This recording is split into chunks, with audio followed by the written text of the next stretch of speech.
Vamos bien, te vemos bien. A ver, eso, por ahí van apareciendo. Listo, perfecto. Bueno, mamá, entonces te voy a empezar a desarrollar este contenido. Hoy tenemos Homeschool con neuroeducación y hábitos atómicos relacionado con niños que presentan dificultades en el aprendizaje. En un primer momento, te voy a desarrollar qué son las dificultades de aprendizaje y cuáles son las más comunes que presentamos a nivel de desarrollo infantil. En un segundo momento vamos a aterrizar todo ese contenido desde la propuesta de neuroeducación aplicado a los conceptos de hábitos atómicos. Recuerda que todo lo que estamos trabajando durante este mes, estamos aterrizándolo desde ese bestseller de James Clear, Hábitos Atómicos, que realmente es absolutamente tangible y práctico como en tantos otros procesos, en procesos de educación. Y creo que este hombre ha logrado sacar 4 pilares o 4 anclas para formar hábitos que son muy válidos en los procesos de educación y enseñanza de nuestros hijos.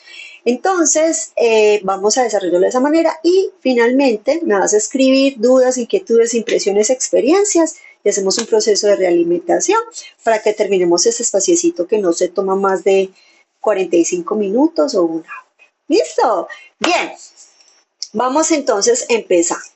Y para empezar, te voy a regalar una imagen, que por eso teníamos aquí las dificultades de conectividad. Esto aquí es una herramienta tras otra herramienta. Vamos a hacer por aquí más lejito para que me veas completa. Bien, entonces, ¿qué son las dificultades de aprendizaje?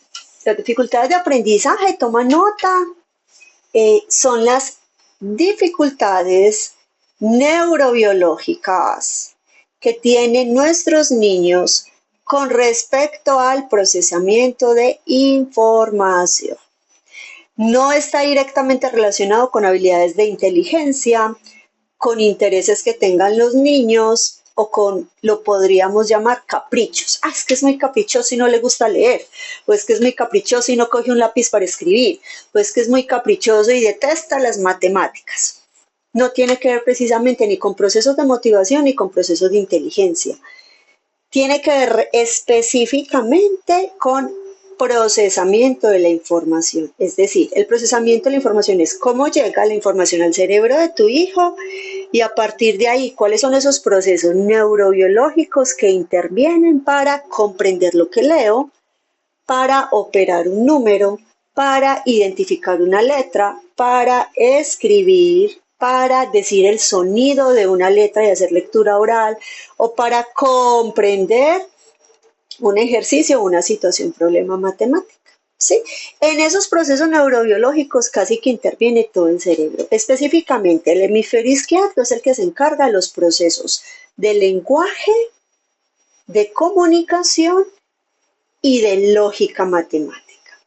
Pero también hay áreas en nuestro hemisferio derecho en donde se vuelve retador todos estos procesos neurobiológicos. Entonces ahí es donde hablamos de procesamiento de la información. Durante toda la semana pasada estuve entregando información mencionando que el área prefrontal, que es la que se encarga precisamente de los procesos de razonamiento, de anticipación, de funciones ejecutivas, de comprensión y demás. Lo que para los niños neurotípicos es automático, para los niños neurodivergentes tiene un gasto metabólico y energético más alto. Eso significa que a los niños les da de una manera mucho más rápida fatiga mental. Mamá, estoy cansada. Mamá, es que me duele. Mamá, es que no entiendo. Y entonces se dan los procesos de aburrimiento, de baja tolerancia a la frustración, de agresividad, de impulsividad, de ser desafiantes, de ser oposicionistas. Cuando a nivel cognitivo está esa descarga energética metabólica. Kate, ¿por qué sucede eso?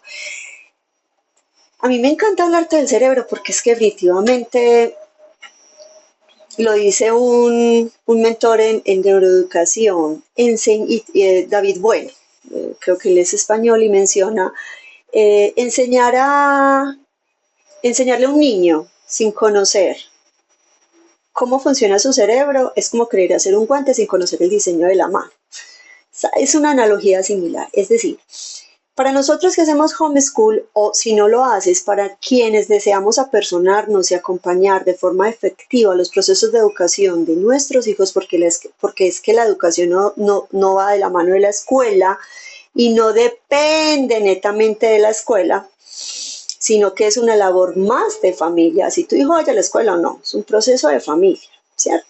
Necesitamos conocer qué está sucediendo ahí en ese cerebrito de tu peque. Entonces te quiero mencionar, esas celulitas en el cerebro se llaman neuronas. ¿Y qué sucede con mis neuronas? Las neuronas de los niños neurodivergentes que presentan dificultades en el aprendizaje son neuronas que tienen un poco recubrimiento de mielinización, que es como una grasita, a ver, yo te muestro aquí, haz de cuenta como la neurona, mira, esto es un buen ejemplo, la neurona es algo como esto, ¿cierto? Tiene una cabeza grande y tiene una colita. Todo esto está recubierto por una grasita que se llama la mielina. ¿Qué sucede con los niños neurodivergentes específicamente con dificultades del aprendizaje? Las neurociencias nos está diciendo que hay evidencias que el recubrimiento de esta grasita, de este cuerpecito, este recubrimiento es escaso. Y si es escaso, significa que mi neurona no viaja tan rápido para conectar con otra neurona y para hacer sinapsis, que es aprendizaje. Ah, sí, mamá, es que ya sé cómo suena la R. Ah, sí, ya sé leer. Sí, ya sé operar. Ya comprendo qué operaciones en esta situación problema. Ya sé cómo se hace este ejercicio de operaciones combinadas. Ya comprendo, ya estoy más motivado para hacer los ejercicios de escritura, ¿cierto? Entonces, como esas neuronas están escasas, tienen menos carga de mielinización, en esa medida los procesos de sinapsis no son tan recurrentes o no tienen tanta velocidad como en un cerebro neurotípico y por eso es que se presenta, te estoy explicando por qué se presenta la fatiga mental. Es una realidad. No es capricho, no es berrinche, no es mala conducta, no es desmotivación, tampoco es una condición de inteligencia. Tu hijo puede ser repilo, pero la fatiga mental y cognitiva es mucho más presente porque ese cerebro está en ese desgaste metabólico que genera precisamente ese procesamiento de la información, esa fatiga cognitiva. Listo, ¿qué tenemos entonces en pantalla? Le llamamos dificultades del aprendizaje desde la educación o desde la psicología o la neuropsicología. Otras personas le pueden llamar trastornos del aprendizaje. Básicamente son tres. Los niños que se les dificulta los procesos lectores se les llama dislexia. ¿Sí? Son los chiquitos que confunden la pronunciación de la letra. O los procesos de lectura son muy pausados, o los procesos de comprensión de lectura son muy inconsistentes, les cuesta sacar información literal de los textos, no infieren ni predicen información más allá de lo que entrega el libro.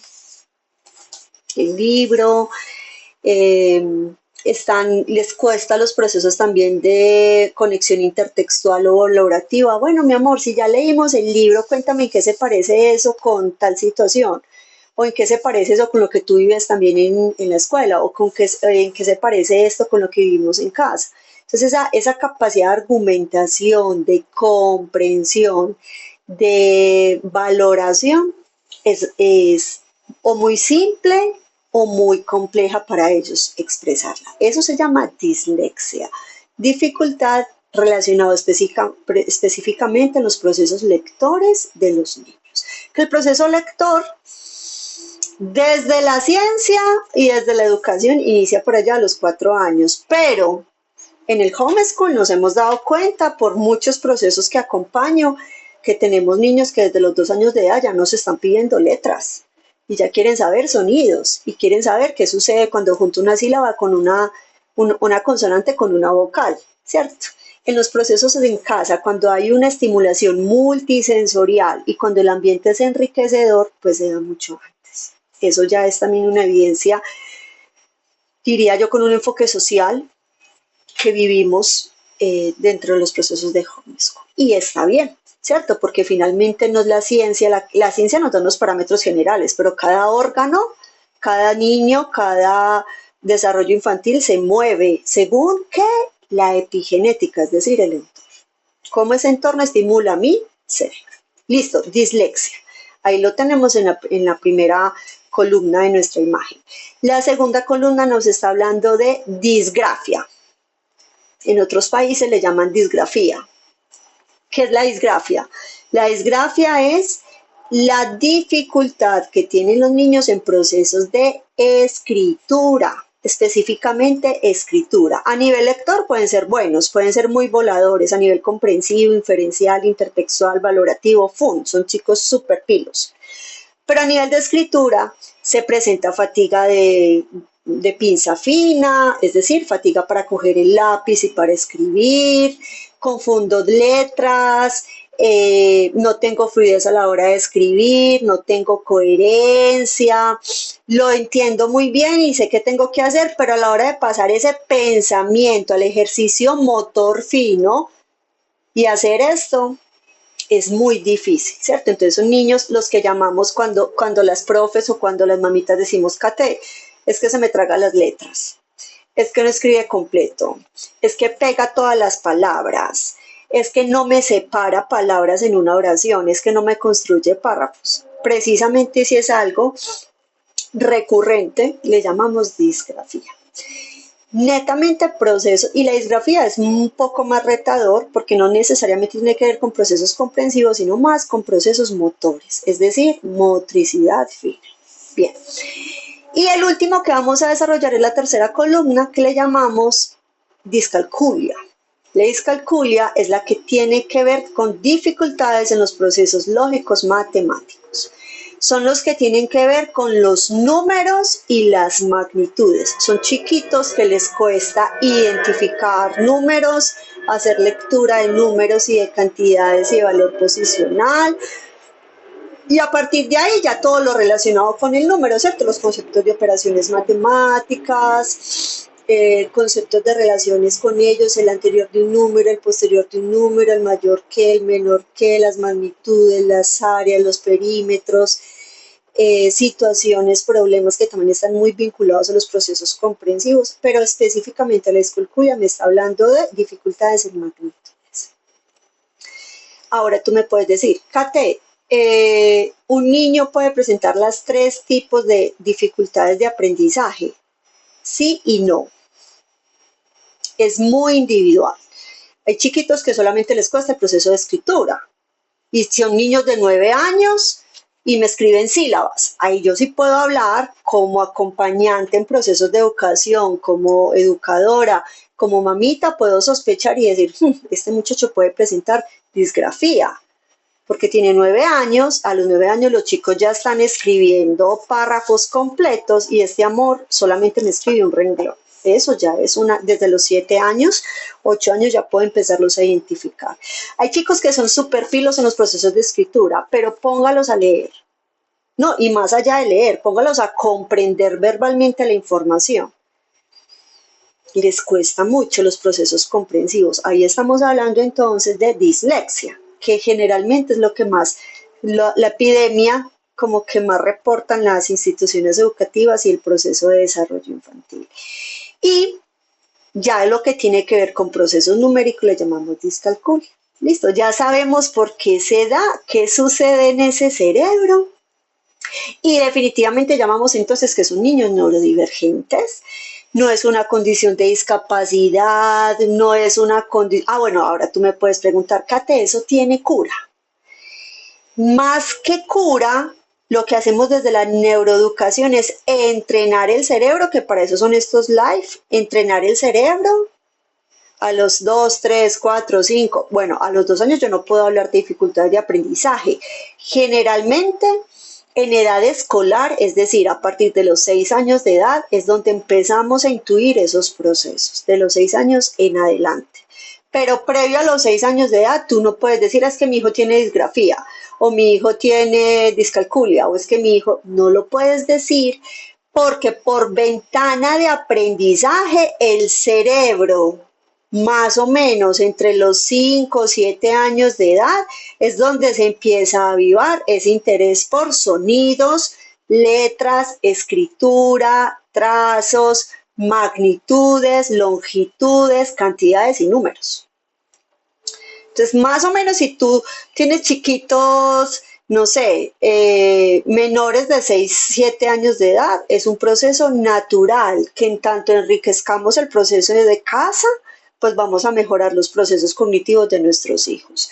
Pero ya como diagnóstico, lo podemos pensar a partir de los 7 años en adelante, ¿cierto? Después de un proceso de acompañamiento en homeschool o de un proceso escolar, como lo tengamos. Eso es muy importante, porque pues aquí la idea no es etiquetar, conociendo aún más que nuestros hijos, mucho más que una etiqueta, ¿cierto? Eso es lo más bonito de la existencia. Bueno,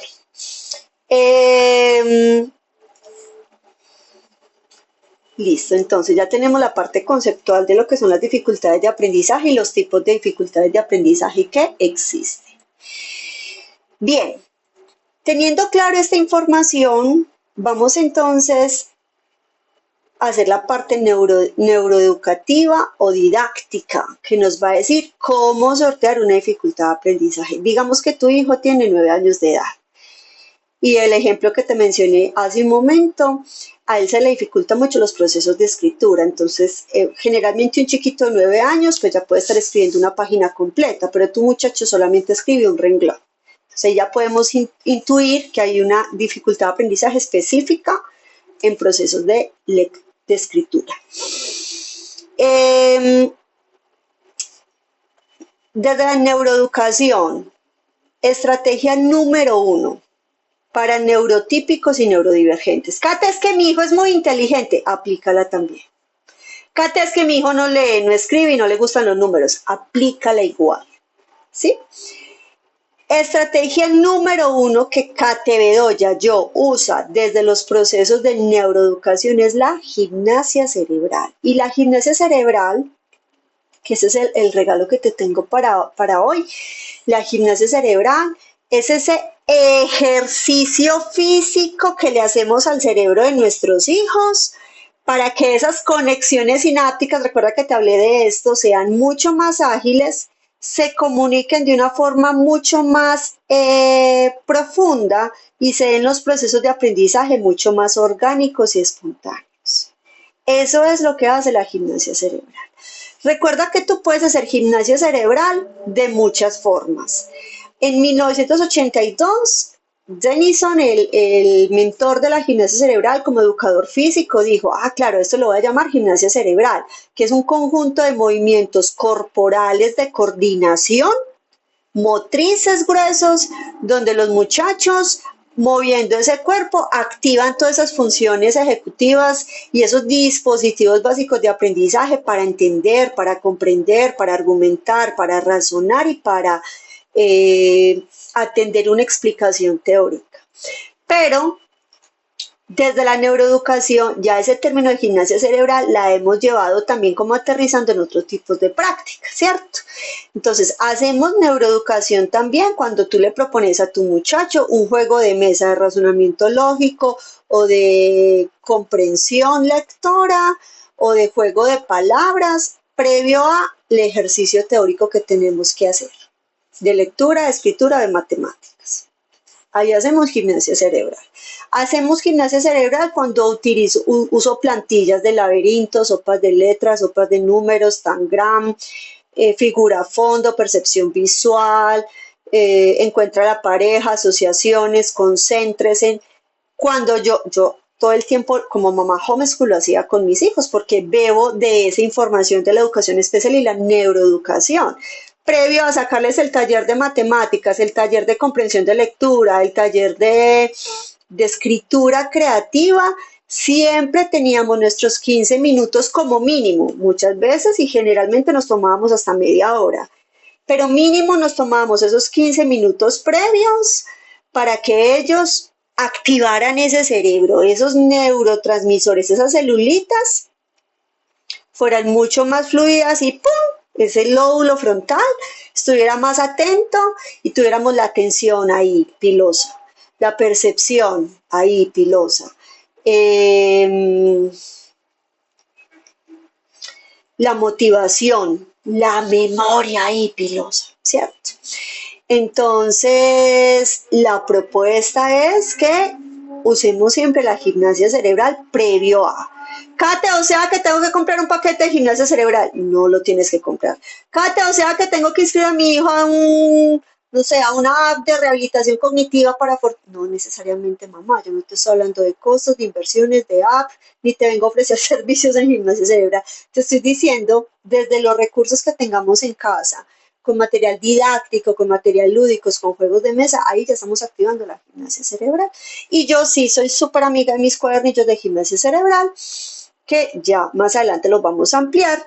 Muchas familias de las que están hoy conectadas ya lo vienen haciendo y definitivamente nos damos cuenta que la consistencia de esta técnica aplicada 15 minutos al día, de lunes a viernes, previo al ejercicio teórico de estudio que tengas con tu muchacho, eso nos dispara los procesos de dispositivos básicos de aprendizaje, de atención, de comprensión, de memoria, de percepción, de motivación y hace que nuestros muchachos progresivamente mejoren efectivamente los procesos de lectoescritura y de lógica matemática.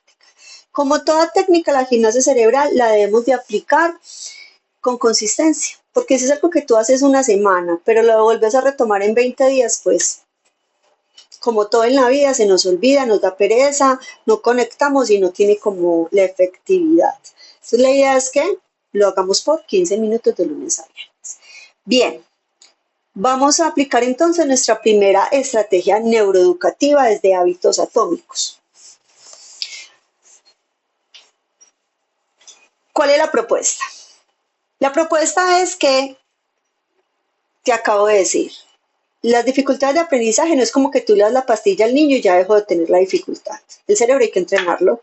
Así como tú entrenas tu cuerpo, así como tú entrenas tu fuerza, así como tú te entrenas para todas las labores de la vida, ¿cierto?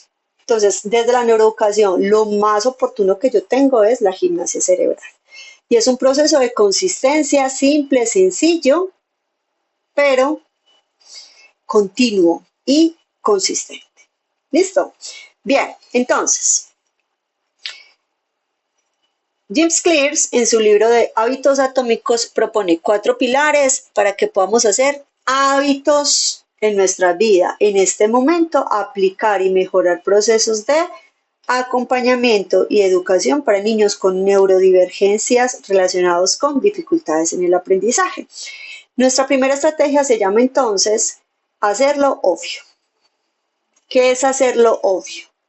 ¿Qué es actividad de lectura que tienes con tu peque? ¿Qué es actividad de escritura que tienes con tu peque? ¿Qué es ejercicio lógico, matemático, de razonamiento, de apareamiento, de asociación, de operaciones básicas que tienes con tu hijo?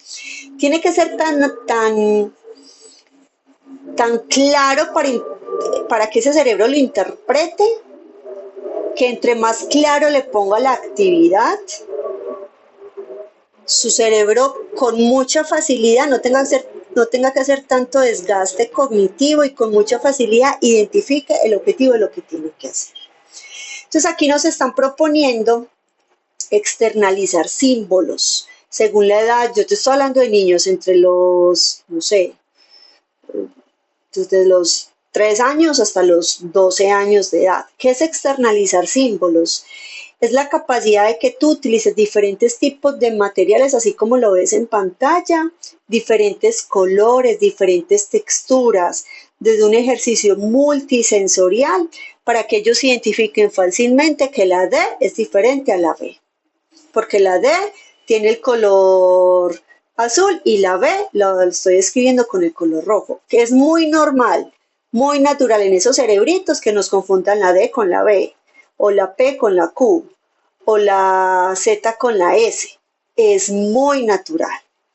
Pero en la medida en que yo tengo la práctica de mostrarle a ellos que la D tiene un color diferente a la B o que la C, según la situación, suena diferente que la S o que la P suena diferente que la Q, en esa consistencia, también le ayudamos a ese cerebrito de tu peque a identificar la relación entre fonema, que es el sonido, y grafía, que es la letra. ¿Listo? Bien, tiene que ser muy obvio. Jugamos con texturas. A mí me encanta trabajar con primera infancia.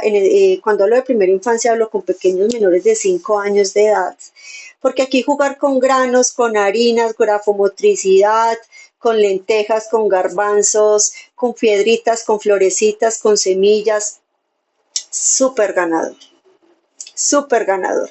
¿Y eso qué le está diciendo al cerebro de tu hijo? Que eso es didáctica, que desde la didáctica, que desde la lúdica, el cerebro aprende de una forma mucho más simple. Desde la neuroeducación manejamos un concepto de un autor que dice, la motivación es el pegamento del aprendizaje. Entonces yo después de esos ejercicios de gimnasia cerebral, tengo que garantizar que mi hijo está tan motivado que cuando le saque el libro, mi muchacho no va a decir, ay mamá, qué pereza, no quiero, porque ya lo perdimos.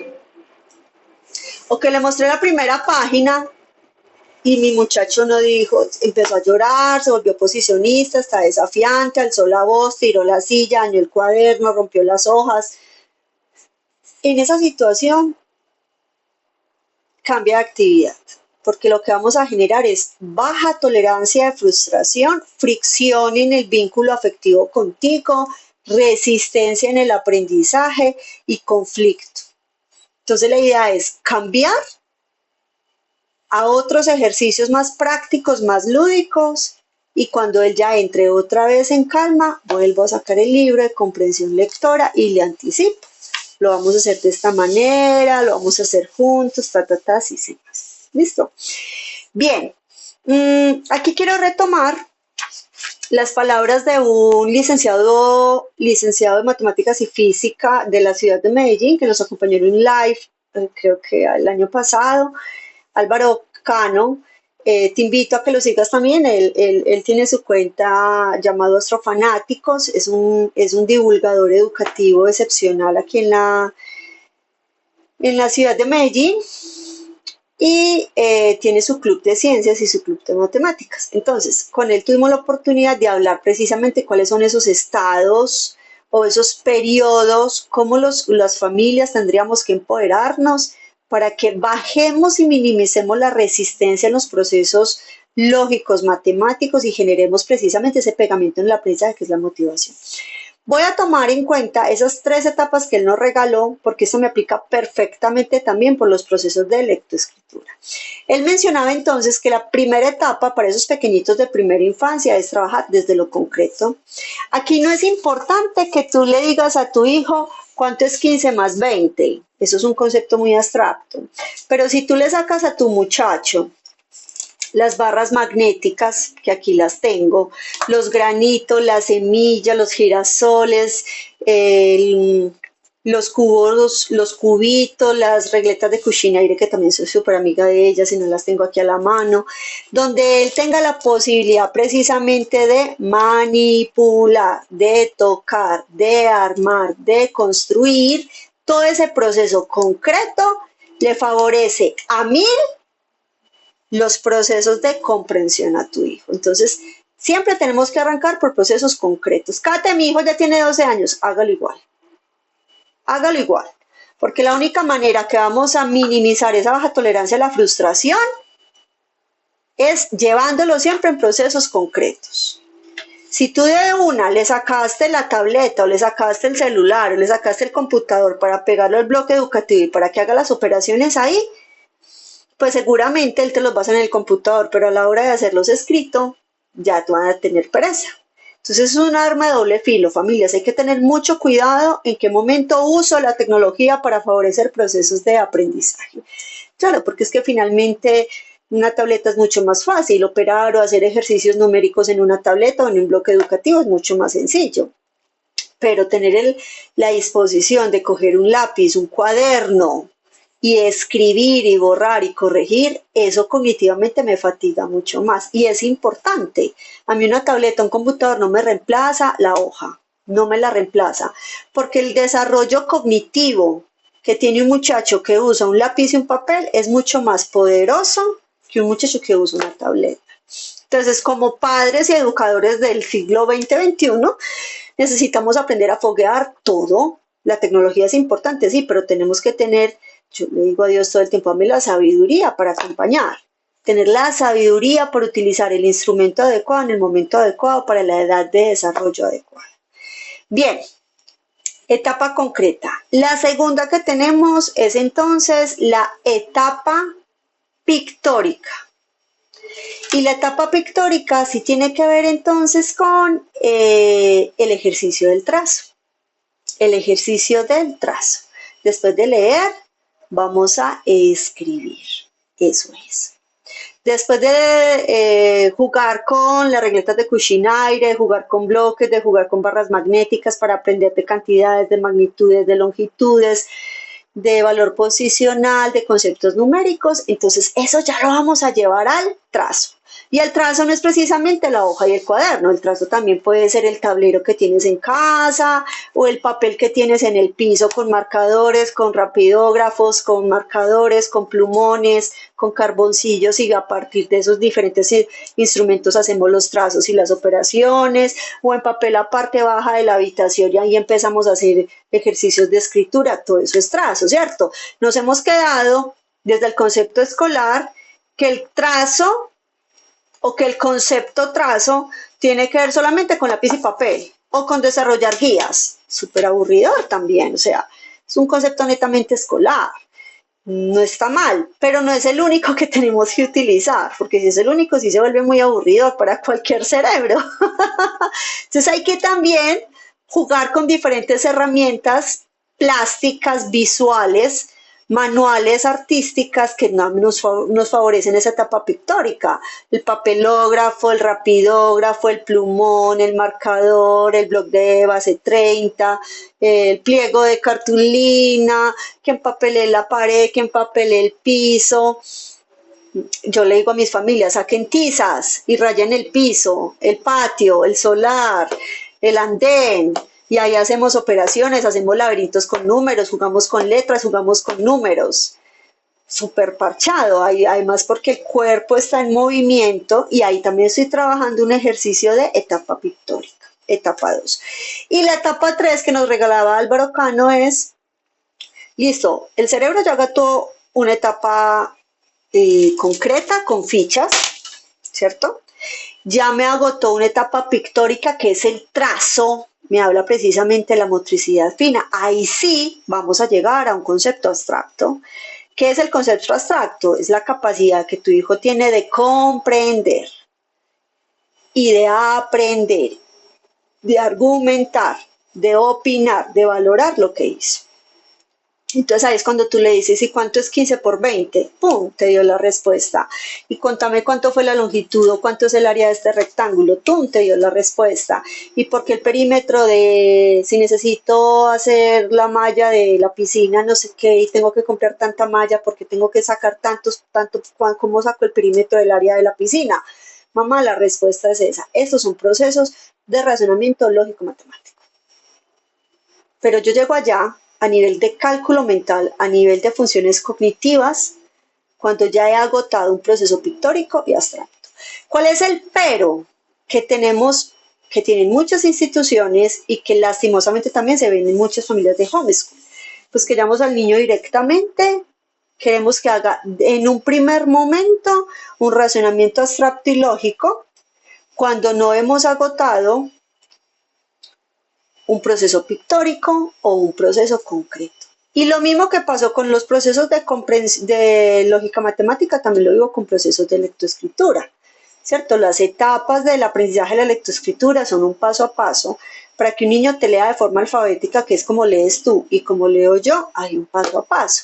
Entonces yo no le puedo exigir a ese cerebrito que ya me esté escribiendo un libro completo, cuando a la hora del té está apenas identificando o asociando sonidos de sílabas o me está empezando a escribir oraciones, ¿cierto? Todo tiene un paso a paso.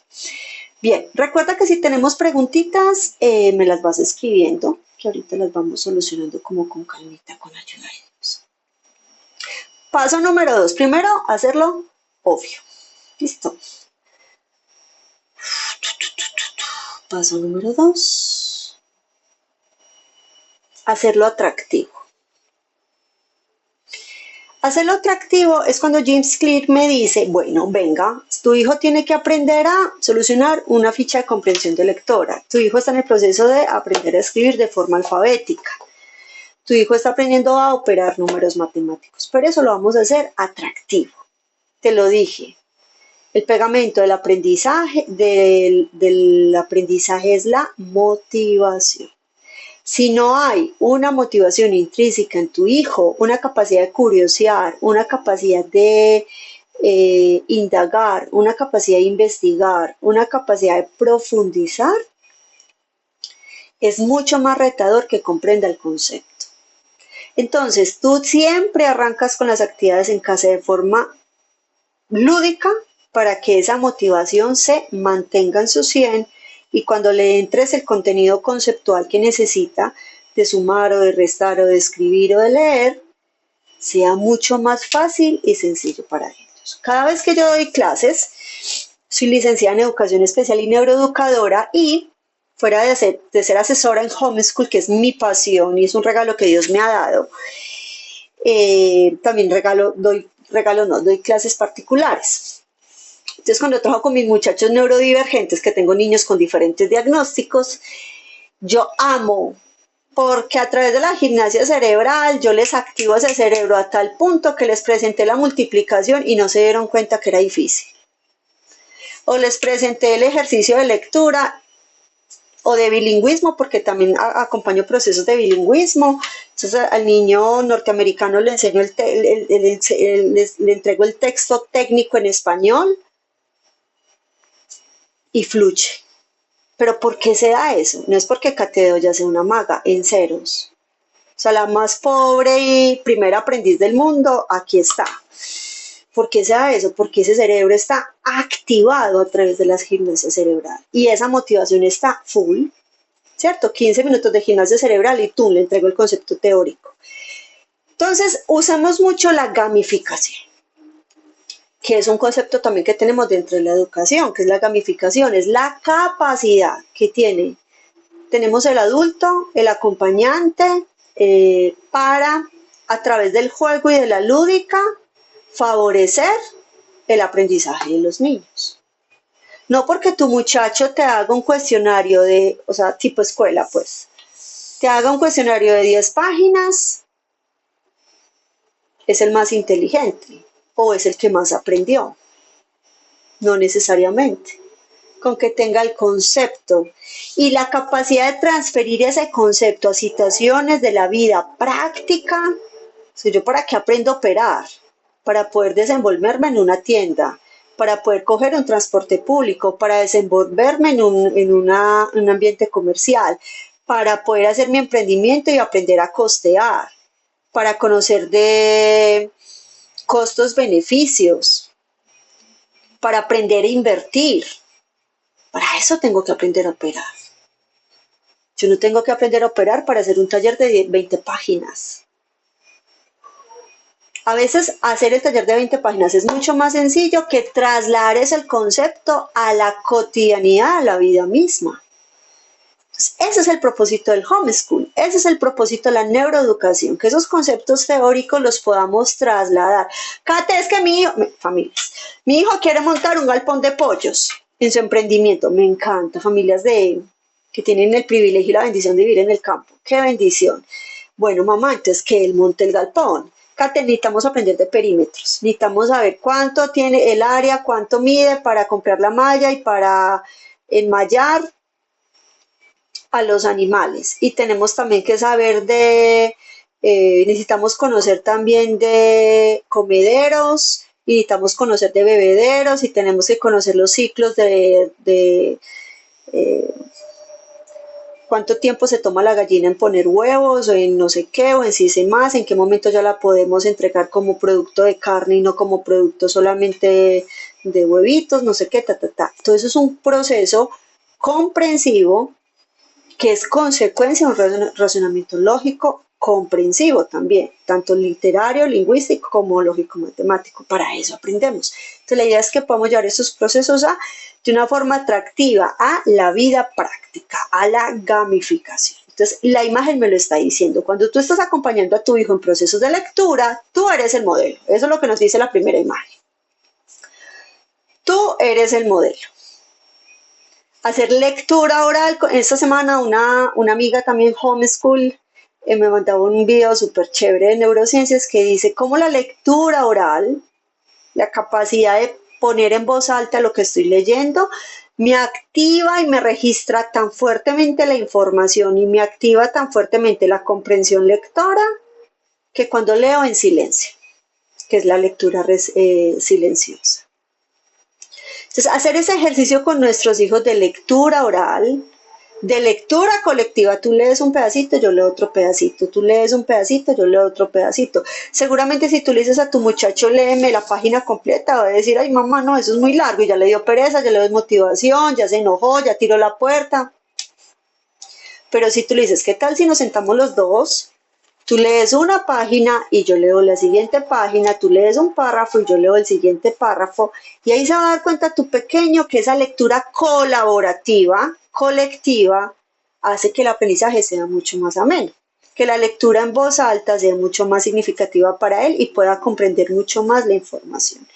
Que la lectura receptiva, que es cuando tú le lees a tu peco, como lo vemos en la imagen, que tú le lees a tu peque y él escucha la información. También me llegaba una información esta semana de una chica ya adulta que fue homeschool, una familia latina, y ella decía en su experiencia, no sé, diríamos que es una chica de 24 años, y ella decía en su experiencia, mi mamá nos formó a los 5 hijos en homeschool, y recuerdo que lo que más valoraba del homeschool es que ella nos permitía tener juego libre, pero en ese juego libre ella leía en voz alta.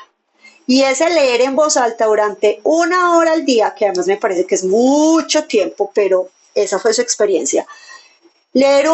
Escuchar a mi mamá leer 1 hora al día nos regaló a nosotros un vocabulario y una comprensión que no era común para la edad que teníamos. Esa lectura receptiva es muy bondadosa. Cuando tu chiquito te dice, mamá, léeme antes de dormir, mamá, ¿qué dice aquí? Mamá, léeme este libro, mamá, no sé qué. Cuando los niños pasan, que ya están en ese proceso prejuvenil, iniciando esos procesos de adolescencia, que es la experiencia de nosotros, yo recuerdo, mi hija empezó a leer, empezó a interesarse, yo soy súper amiga de los libros de imágenes grandes, y mi hija empezó a interesarse por libros literarios completos de solo texto, como a partir de los 10 años. Y entre los 10 y los 12 se quiso leer Narnia, que es una saga de 5 tomos grandotes. Y la primera exploración que tuvo con Narnia fue lectura receptiva. Todo el tiempo era pegada a su papá, papá, vamos a leer, hora de leer. Y todas las noches o todas las tardes sacaban su buen tiempo y se leyeron los 5 tomos de Narnia. Y ella se ha leído la saga completa como 3 veces, pero porque en un primer momento fue su papá quien le ofreció esa lectura receptiva, esa capacidad de comprensión lectora y esa capacidad de conectar con el vínculo afectivo y la palabra oral. Y ya te coge el libro y lo lee sola, ya tiene 14. Pero no siempre fue así, y es válido. No tenemos que entregarle de una vez, lea lo que eso ya está muy grande. No. ¿Dónde está el goce? ¿Dónde está el disfrute? ¿Dónde está el acompañamiento, el vínculo afectivo? Te decía que yo soy muy amiga de los libros con texto, con poco texto. Estos se llaman libros álbumes. Te lo súper recomiendo para los chiquitos que están iniciando procesos de lectoescritura. Notarás que aquí tenemos imágenes muy llamativas y un texto casi que diminuto.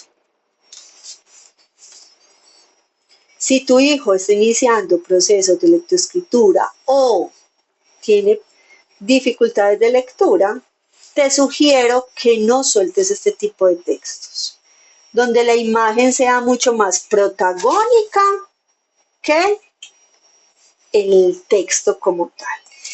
Los libros álbumes, y te sugiero que siempre los procesos de lectoescritura, ojalá los podamos hacer desde el libro físico. Hay blogs educativos muy interesantes, puedes tener tu drive lleno de literatura, no sé, hay la virtualidad, la digitalidad, que no soy enemiga, de hecho soy súper amiga y gracias a eso estamos conectados, pero hay momento para todo, ¿cierto? Entonces, antes de mutar a la digitalidad, gózate, huele, manipula, recuerda esa etapa concreta del libro físico. Y el libro físico le va a favorecer a tu muchacho en cantidades, notarás que la letra es diminuta, estos se llaman libros álbumes, tienen solapas, tienen animaciones, tienen movimiento, a ver cuál es el movimiento de esta sombrillita, no la recuerdo. Y así empezamos los procesos de lectura. Y con facilidad, progresivamente ellos ya estarán leyendo libros mucho más densos, con unas cargas textuales mucho más completas, que lo uno no me quita lo otro. Bien, vamos con la tercera etapa. Recuerda, ya lo hicimos obvio y ya lo hicimos atractivo. Entonces la etapa número 3 es hacerlo sencillo. ¿Qué es hacerlo sencillo? La regla de los micropasos según los hábitos atómicos. ¿Qué significa eso? Que el texto larguísimo, lo voy a desmenuzar en párrafos para que los procesos de comprensión sean mucho más simples para tus hijos. Que si vamos a hacer con nuestro hijo procesos de lectura, no significa precisamente que lo voy a dejar leyendo solo en el cuarto encerrado 1 hora. Además que es un tiempo súper largo para un muchacho de 6 años de edad, un chiquitín de 7 años de edad. Recuerda que existe lectura receptiva, lo acabamos de hablar, lectura colaborativa, lectura silenciosa, receptiva, individual, silenciosa y colaborativa. La idea es que utilices diferentes técnicas, pero los libros definitivamente tienen que ser un juguete más del hogar. Pues tenerlos allá arriba, donde nadie los coge, donde se empolvan, donde no me los toques, no es lo más práctico. Si necesitamos cultivar en nuestros hijos procesos de comprensión y promoción lectora, el libro tiene que ser un cotidiano más del hogar, ahí expuesto en la mesita como lo ves acá, de uso cotidiano, donde el chico se topa, lo usa, lo leyó, lo ensució, lo cogió, lo ensució, sí mamá, es que es un chiquito de 7 años, pues fácilmente se le regó no sé qué encima, lo rasguñó, lo coloreó, lo rayó, le hizo el trazo, le hizo el bigote al personaje, pues eso pasa. Entonces es importante que los textos, los libros literarios, narrativos, informativos, siempre sean un juguete más del hogar. Hay libros de libros. Estará el libro que es la herencia de las 4 generaciones. Pues bueno, ese sí déjalo allá arriba donde nadie te lo toque. Pero precisamente con ese libro no va a aprender tu hijo a leer. Va a aprender a leer con el que puedo tocar, oler, rayar, usar y en fin. Entonces, la idea es que las actividades largas las volvamos en micropasos. Y la segunda imagen me está diciendo, escritorio cero, eliminar distracciones. Recuerda que según también diferentes pedagogos, en este caso te voy a mencionar a Loris Malaguzzi de la pedagogía de Reggio Emilia, él nos propone que el entorno es el tercer maestro. ¿Qué significa eso? En mi lugar, yo cuando trabajo con mis muchachos neurodivergentes, mis estudiantes, la mesa solo tiene lo que necesito. Lo demás está en otro espacio. Voy a usar plumones, marcadores, colbón, tijeras, hojas, el libro, las regletas de Cushinaire, los bloques lógicos, no sé qué, eso es lo que tengo ahí dispuesto en la mesa. Entonces, la idea es que esté tan limpio tu escritorio, tu lugar de trabajo, que no solamente es el escritorio, también puede ser la sala, también es el piso. Yo amo el piso, pues casi que todo lo hacíamos en el piso. por esa visión, esa percepción visual horizontal, tan gustosa para la primera infancia, para los chiquitos. Entonces, que esté tan limpio el espacio, donde tengo el material mínimo, que de esa manera pueda ir nutriendo los procesos de educación de mi hijo. De esa manera hago el aprendizaje sencillo, lo hago armónico, lo hago didáctico y lo hago lúdico. ¿Listo? Bien, y vamos con el último, que una vez tú planeaste la actividad o te la mandaron de la escuela y tú en casa la fragmentaste en hacerla obvia, hacerla sencilla, hacerla atractiva, vamos a hacerlo entonces satisfactoria. ¿Qué es satisfactoria? Que le das a tu hijo un feedback, una retroalimentación inmediata. No es celebrarlo todo, porque eso también tiene su efecto negativo. No es que le hagas un escándalo, yo me he tenido que regular eso porque yo soy muy sobreestimulante con mis hijos y con mis estudiantes. No es como que le hagas una fiesta por todo, no. Tú no tienes que hacerle fiesta a tu hijo porque recogió su desorden, es responsabilidad de él, o porque lavó la loza. Bueno, eso es otro tema. Pero a nivel escolar, a nivel conceptual, de aprendizajes para la vida, de habilidades prácticas y conceptuales para la vida. Si mi hijo tiene una neurodivergencia y le cuesta los procesos lectores, pues obvio me leyó una página. Excelente. Entonces hay un feedback inmediato, un choque de manos desde el lenguaje de amor primario, contacto físico, un servicio, un tiempo de calidad, una palabra de afirmación. Muy bien, mi amor, felicitaciones, eres un campeón, mira, no sé qué decís más. Entonces el feedback sí es inmediato, así como lo vemos en imagen. O a veces ese feedback puede ser también darle a tu hijo la posibilidad de hacer actividades de interés. Mamá, déjame estar en el computador tanto tiempo. Mamá, es que quiero terminar de jugar este juego. Déjame terminar de ver este videíto, no sé qué. Ese es el feedback. Listo, mi amor. Conducta, consecuencia. Todo en la vida es así, conducta, consecuencia. En tanto no perjudique su desarrollo mental y su desarrollo infantil. Lo hemos hablado también, el feedback es inmediato y lo digo en cada live que tengo.